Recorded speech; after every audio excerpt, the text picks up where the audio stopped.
The first step in the preparation of Zellige is the fabrication of ceramic slabs. A number of workshops dot the hillsides around the city of Fez.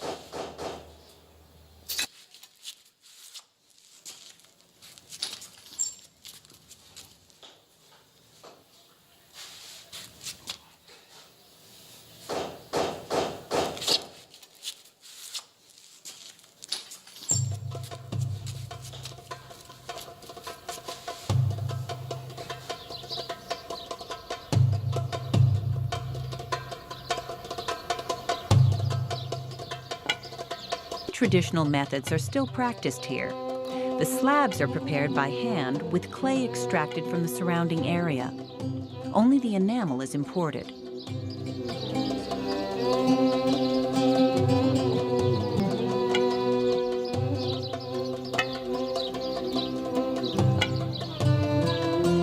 The ceramics are fired near the workshop.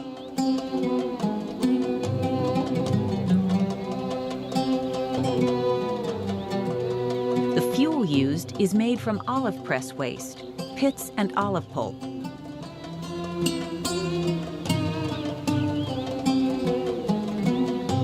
As it burns, the air with its strong aroma and a thick black smoke that somehow does not seem to pollute.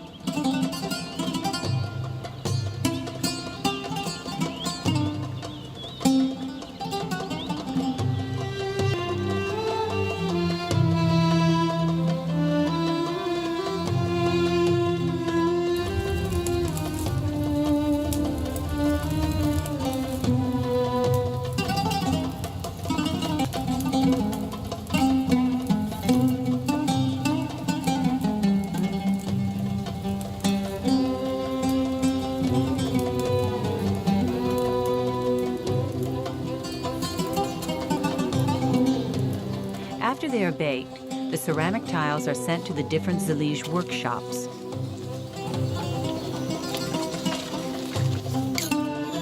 The craftsmen come out into the courtyard several times a day to sharpen their adze. The blades are razor sharp.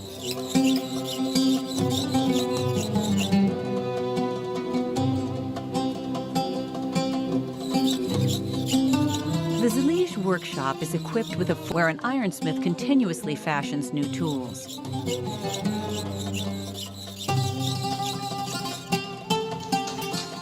All forms of traditional craftsmanship are taught and perpetuated in Morocco, and yet we can't help but notice a certain form of degeneration. The Zellige motifs of ancient monuments like the Alhambra in Granada stand as material proof of the slow evolution and deepened understanding of shapes guided ritual inspiration. Today it is obvious that skilled craftsmanship has become more important than the spiritual meaning in the designs.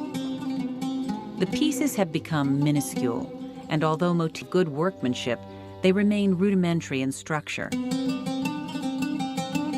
This is immediately noticeable, and all the fascination that the patient discovery of hidden shapes could have aroused has completely vanished. What remains is a skillful yet superficial decoration. Similarly, synthetic enamel is used today, which produces very stable results and no surprises. The colors are varied, smooth, and uniform.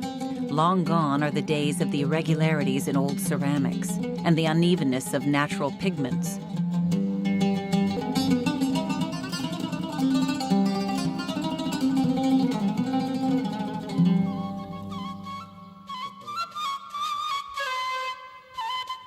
In Morocco, mystical traditions found a music and poetry. Architecture and decoration have lost all influence of Sufism. And so the Zellige have lost part of their soul.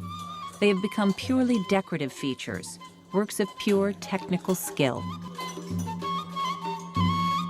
The pieces used are minuscule, scarcely bigger than your fingertips. Each one of these little baskets represents several days' work for a craftsman. Each basket contains pieces of the same shape, size, and color. The assembler can pick and choose from the baskets to obtain a given pattern.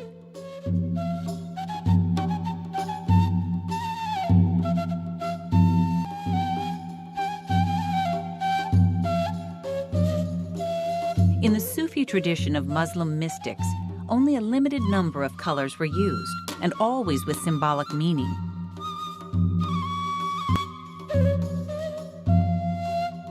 A first group of 3 colors, white, black, and sandalwood brown, which are the symbolic colors of the spirit, and a second group of 4 colors symbolizing the elements and their red for fire, dry and hot, saffron yellow for air, moist and hot, blue for earth, dry and cold, and finally green for water, moist and cold.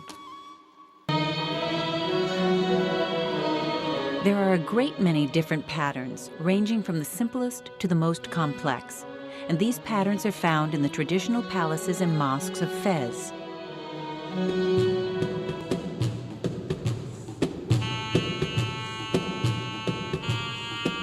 Zellige are used to decorate the floor and keep the area fresh and cool.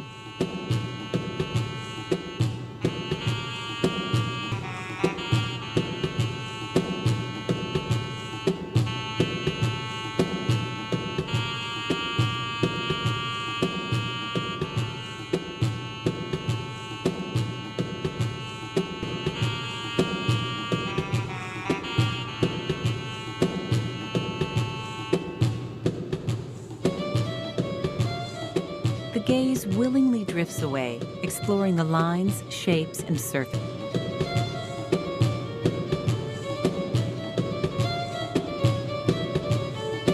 The bottoms of the walls are covered with zilliges. They protect the foundations. The rest of the surfaces are made of cut stucco, like carved plaster that is generally left a natural white color, but can also be painted in the same tones as the zilliges.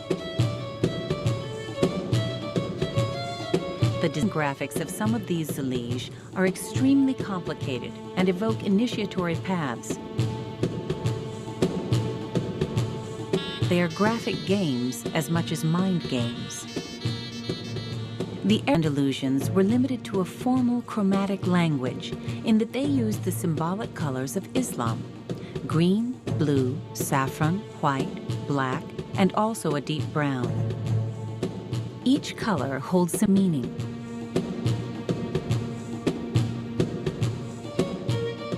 The design can be read as a positive or negative image, for the balance of solid color and blank space is such that the white surfaces speak as much as surfaces.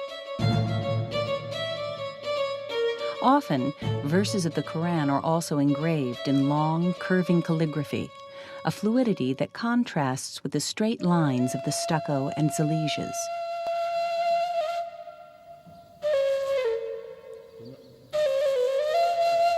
Often, verses of the Quran are also engraved in long, curving calligraphy, a fluidity that contrasts with the straight line stucco and zilliges. The window areas are covered with turned or carved wood lattices called musharabis. They provide the interior with light and air and shade it from rays of the sun. They make the light dance on the walls and move throughout the day like magical sundials. In the 12th century, the kingdoms in northern Spain embarked on a crusade to take the south of the peninsula back from the Muslims. The level of cultural and scientific development of the Arabo-Muslims was far beyond that of their conquerors.